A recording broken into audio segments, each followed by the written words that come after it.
नमस्कार साथियों, मैं नागेंद्र कुमार कुशवाहा, राष्ट्रीय सचिव विश्व भारती जन सेवा संस्थान। साथियों, मैं इस छोटी सी वीडियो के माध्यम से माननीय अमित शाह जी, केंद्रीय सहकारिता मंत्री एवं इस देश के माननीय गृह मंत्री और भाजपा सरकार, एनडीए सरकार जो इस देश में कई वर्षों से राज कर रही है और इस चुनावी माहौल में झारखंड और महाराष्ट्र का चुनाव में पूरा जी जान से जी तोड़ मेहनत कर रही है कि दो राज्य में किसी तरह से फिर से सत्ता में काबिज हो जाए। उसके लिए हम लोगों को कोई दिक्कत नहीं है, लेकिन चूंकि हम राजतंत्र में नहीं हैं, प्रजातंत्र में हैं और इस प्रजातंत्र में सबको अपनी बात रखने का अधिकार है। प्रजा जिसे चुन ले वही देश का, जनता का सेवा करने के लिए सेवक बनता है, राजा नहीं बनता। तो ये इस देश के आम नागरिक होने के कारण और एक संस्थान के राष्ट्रीय सचिव होने के कारण आज मैं इन तमाम लोगों से कुछ सवाल पूछना चाहता हूँ। ये वीडियो मेरी जहाँ तक भी जाएगी वहाँ तक ये बातें जाएगी और बाकी जहाँ तक मेरी आवाज़ नहीं जाएगी उन सभी साथियों से आग्रह है कि इस वीडियो को मेरा ज़्यादा से ज़्यादा लोगों तक पहुंचा दें कि देश के माननीय गृह मंत्री एवं सहकारिता मंत्री जी, भाजपा के जो अध्यक्ष हैं, राष्ट्रीय अध्यक्ष हो, सभी तक हमारी वीडियो चली जाए। साथियों, मैं सीधे मुद्दे पर आता हूं कि आपने देखा परसों माननीय सहकारिता मंत्री श्रीमान अमित शाह जी का झारखंड के राजधानी रांची में आगमन हुआ, जहां से वो संकल्प पत्र का घोषणा किए। हर राजनीतिक पार्टी चुनाव के दौरान अपना संकल्प पत्र या घोषणा पत्र के नाम से संकल्प लेते हैं कि मैं आऊँगा तो ये काम करूँगा, लेकिन उस संकल्प पत्र में बाकी बातें जो था उसके अलावा जो बातें नहीं लिखी गई थी उसके ऊपर उन्होंने जोर देकर कहा कि हम आएंगे तो सहारा के लोगों का जो कोऑपरेटिव सोसाइटी में भुगतान पड़ा हुआ है, वैध डिपॉजिटर का, उनका पाई पाई का भुगतान करवाएंगे। इसके पहले लोकसभा का चुनाव में जब उत्तर प्रदेश में चुनावी सभा में कुशीनगर में इन्होंने कहा था कि सहारा इंडिया का जो स्कीम है, सहारा इंडिया का स्कीम जो किया गया है, हालांकि इसको स्कीम वो मान लिए थे, वो वहाँ के पूर्व मुख्यमंत्री अखिलेश यादव जी के द्वारा किया गया था, उनके संरक्षण में किया गया था। झारखंड में चुनावी सभा घोषणा पत्र जो जारी किए, इसमें इन्होंने कह दिया कि 10 साल में यहाँ के हेमंत सोरेन जी क्या कर रहे थे। बिहार में जब गए, जब इनको घेरा गया पब्लिक की तरफ से कि हमारा पैसा कब देंगे, तो उन्होंने कहा कि ईडी और सीबीआई के द्वारा जो 12 लाख करोड़ रुपया जब्त करके रखा गया है, उस पैसे से सहारा के जितने लूटे पीटे लोग हैं उनका भुगतान करेंगे। ये बयान 3 जगह 3 तरफा था और एक बयान और प्रमुख रूप से हम उनको याद कराना चाहेंगे कि आपका जब सहारा रिफंड पोर्टल का जब आप लोकार्पण कर रहे थे, उस दिन आपने कहा था कि जो लोग सहारा रिफंड पोर्टल पे क्लेम करेंगे उनका 45 दिन में भुगतान मिल जाएगा। इन तमाम बातों को रखने का पीछे एक कारण ये भी है कि आज झारखंड के अखबारों में प्रमुख रूप से छपा है, भाजपा आएगी तो सहारा का पाई पाई का भुगतान कराएगी। अब मैं अपने सवालों पर आता हूँ।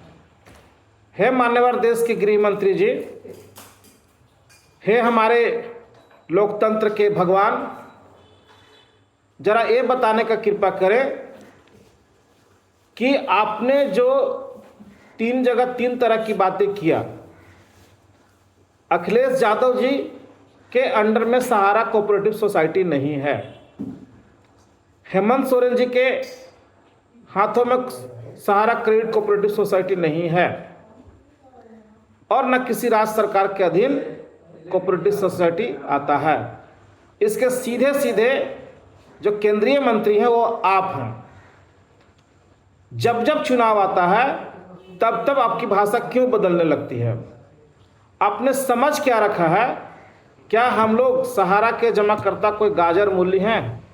जब चाहा जैसे चाहा सलाद बना के खा लिया, सब्जी में डाल के खा लिया। हम लोग इसी के लिए बने हुए हैं? क्या हमारी विवेक बुद्धि नहीं है कि आप हम लोगों को सीधे सीधे मूर्ख बना रहे हैं? सहारा जमाकर्ताओं को चारागाह बना लिए हैं कि इनको चारागाह के रूप में इस्तेमाल करो, 10,000, 5,000, 2,000, 1,000 रुपया देते रहो और इस मुद्दे को जिंदा रखो और लगातार इलेक्शन में एक उम्मीद जगा कर रखो जिससे कि हमारी सत्ता आती रहे। ऐसा मैं क्यों कह रहा हूं? इसके पीछे भी कारण है। आप कहते हैं वैध जमाकर्ता। वैध जमाकर्ता कौन है? जिनके हाथों में सहारा सोसाइटी का सर्टिफिकेट है। जो लोग पोर्टल पे क्लेम किए, सब लोगों ने लॉगिन किया अपना आधार कार्ड के साथ, मतलब गलत होने की संभावना वहाँ है ही नहीं। अपना सर्टिफिकेट का स्कैन कॉपी वहाँ डाला, मतलब वो गलत डाल ही नहीं सकते हैं। अपना सारा केवाईसी अपडेट किया, मतलब गलत कर ही नहीं सकते हैं। दूसरी ओर आपका जो क्लेम मंगवाए गए पूरे देश से, वो लगभग 86,000 करोड़ रुपया है। आपने ये कहा कि जो लोग क्लेम करेंगे उनको 45 दिन में भुगतान देंगे। ये सबको मालूम था कि 86,000 करोड़ रुपया से देश के तमाम लोगों का भुगतान नहीं हो सकता, क्योंकि आपने मात्र 5,000 करोड़ रुपया ही सहारा सेबी के रिफंड खाते से लिया और उस 5,000 करोड़ रुपया से कोई मैथमेटिक्स ऐसा नहीं था जिससे 86,000 करोड़ रुपए का भुगतान हो सकता था। अब मान्यवर, आपसे हम ये जानना चाह रहे हैं, कुछ सवालों का जवाब दे दीजिए कि जिस खाते से आपने पैसा निकाला था 5,000 करोड़ रुपया, उस खाते में 25,000 करोड़ रुपए आज 10 साल से बेकार पड़े हुए थे। आपने पूरे पैसा लेने का काम क्यों नहीं किया? दूसरा सवाल कि आपने जो पोर्टल बनाया उसमें इंटरेस्ट देंगे कि केवल मूलधन देंगे, इसकी घोषणा क्यों नहीं किया? तीसरा सवाल कि उस पोर्टल पे जो भुगतान मांगते मांगते आज 10-15 साल से लोग काल के गताल में चले गए, एक नहीं 2-2 पीढ़ी गुजर गई और उनका भुगतान नहीं हुआ, वैसे लोगों का डेथ क्लेम उसमें क्यों नहीं लिया जा रहा है? MIS में जो पैसा लगाए थे लोग, लाखों लाख करोड़ों रुपया, उनका क्लेम करके पैसा क्यों नहीं दिया जा रहा है? ज्वाइनिंग पॉइंट जो सहारा ने कन्वर्जन के माध्यम से कोऑपरेटिव सोसाइटी में पैसा लिया और उस पर ज्वाइनिंग पॉइंट का सर्टिफिकेट दिया, उसकी गणना क्यों नहीं हो रही है? और ये 10,000 और 5,000 के लिए क्या हम लोगों ने पैसा जमा किया था? इस रफ्तार से पूरा 87,000 86,000 करोड़ का जो क्लेम आया है वो 200 साल में मिलेंगे कि 300 साल में मिलेंगे, इसकी बात जरा बता दें, क्योंकि आपका 45 दिन का जो समय था वो फेल कर गया है। दूसरी बात कि जो लोग क्लेम किए उनमें से 99% लोगों का क्लेम रिजेक्ट कर दिया गया, ये कहते हुए कि आपका डाटा ही नहीं है, आपका नाम मिसमैच है, आप सोसाइटी के मेंबर नहीं हो, 5 लाख रुपए से ऊपर अगर आपका जमा धन है तो ITR दे दो। तमाम तरह की त्रुटियां निकाल करके उनको हटा दिया गया। मैं जानना चाहता हूं कि सहारा इंडिया ने खुद लिख करके दिया था CRCS को कि अगर हम गलत डाटा देंगे तो CRCS हमारे ऊपर कार्रवाई कर सकता है। जो आधा अधूरा उसने डाटा दिया, जो लोग 2015, 16, 17, 18 से लगातार कोऑपरेटिव में पैसा जमा किए थे, उनका भी फॉर्म और master form, membership form site पे अपलोड नहीं किया गया, तो इसमें क्या जमाकर्ता की गलती थी या सहारा इंडिया की गलती थी? सहारा इंडिया ने जब लिखा कि मैं डाटा इनकम्प्लीट दूंगा या गलत दूंगा तो आप हम पर कार्रवाई कर सकते हैं, तो आपने सहारा के कितने अधिकारियों के ऊपर कार्रवाई किया? लोग आज भी एक सोसाइटी के नाम पर वहां पैसा कलेक्शन कर रहे हैं और उसमें भी लोगों का धन हड़पा जा रहा है। तो श्रीमान, ये जो खोखला वादा आप बार बार करके चले जा रहे हैं और जब जब इलेक्शन आ रहा है तो आप अपनी बात को रख रहे हैं। क्या आपको पता है कि सहारा से भुगतान नहीं मिलने के कारण इस देश में 6 से 7 हजार लोग आत्महत्या तक कर लिए हैं। लोग घरों से बेघर हो गए हैं। महिला बहनों को जो सहारा के एजेंट के रूप में काम करती की थी, उनका घरों से निकलना दूभर हो गया है। पूरा देश त्राहिमाम में मचा हुआ है। हम जैसे लोग सड़कों पर धूल फेंक रहे हैं, आंदोलन कर रहे हैं, कोर्ट जा रहे हैं, कचहरी जा रहे हैं, लेकिन आप कोई कार्रवाई करने को तैयार नहीं हैं। सहारा इंडिया के खिलाफ पूरे देश भर में 2 से 3 हजार FIR दर्ज हैं, लेकिन उस FIR पर कभी आपने झांकने का भी काम नहीं किया और कार्रवाई नहीं किया। आखिर आपकी मंशा क्या है कि जब जब इलेक्शन आवे लोगों के बीच में लॉलीपॉप देते रहो और उनसे केवल वोट का सौदा करो। वोट आए तो फिर हम लोग को भूल जाओ।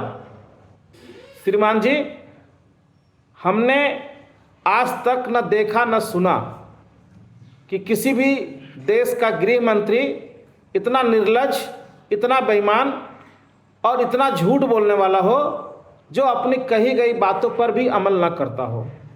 एक तरफ आप लोग कहते हैं मेरा 56 इंच का सीना है, जो गलत करेगा उसको नहीं छोड़ेंगे।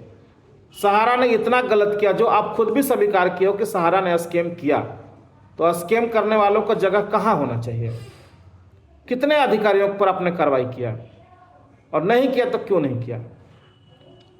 और आपने झारखंड और महाराष्ट्र के लोगों को आखिर समझ क्या रखा है?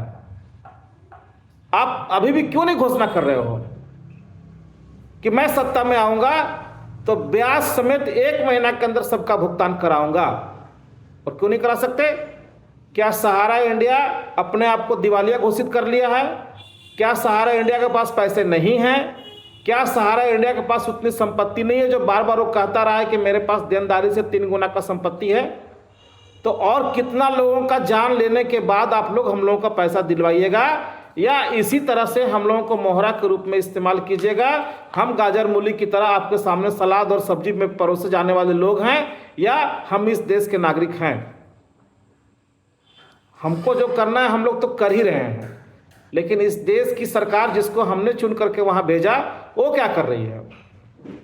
आज सहारा सेवी के रिफंड खाते में जो पैसा आपने लिया 5 हजार करोड़ रुपया, उससे 20 लाख रुपए हर महीना 2 रिटायर्ड जजों को दिया जा रहा है। जो विक्टिम है, जिनका पैसा वहां फंसा हुआ है, उस पर ठेला चलाने वाले, खोमचा चलाने वाले, गरीब घरों में पोछा लगाने वाले, भीख मांगने वाले, थर्ड जेंडर के लोगों का पैसा फंसा हुआ है, उनको 20 रुपया भी नहीं मिल रहा है और 20-20 लाख रुपया पोर्टल को संचालन करने वाले लोगों को मिल रहा है। शर्म आती है कि नहीं आती है आपको? शर्म आना चाहिए आपको। क्या आप करना क्या चाहते हो? क्या इस देश के लोगों को आप समझ क्या रखे हैं?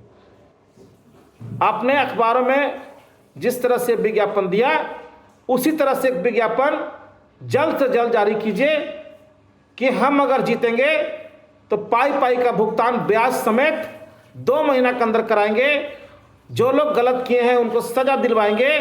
देखिए, कल से आपके पीछे वोटों का लाइन लग जाएगा। लेकिन आप गलत बयानबाजी करोगे तो आपका पोल खोलने का काम भी हम लोग करेंगे और कर रहे हैं। तमाम देशवासियों से मेरा निवेदन है कि जो लोग भी इस वीडियो को देख रहे हैं वो भाजपा के बड़े बड़े अधिकारी जो हैं उनके तक पहुंचा दें। हो सकता है आने वाला दिन में इलेक्शन जीत जाए तो बोलने वाले को ये फांसी पर चढ़ा दें। हम लोग फांसी पर चढ़ने को तैयार हैं, लेकिन बोलेंगे वही जो दिल का दर्द है, जो तकलीफ़ें, वो हम लोग बयान करेंगे ही करेंगे। इसके लिए हम लोग 1 इंच पीछे नहीं हटेंगे। धन्यवाद। जय हिंद।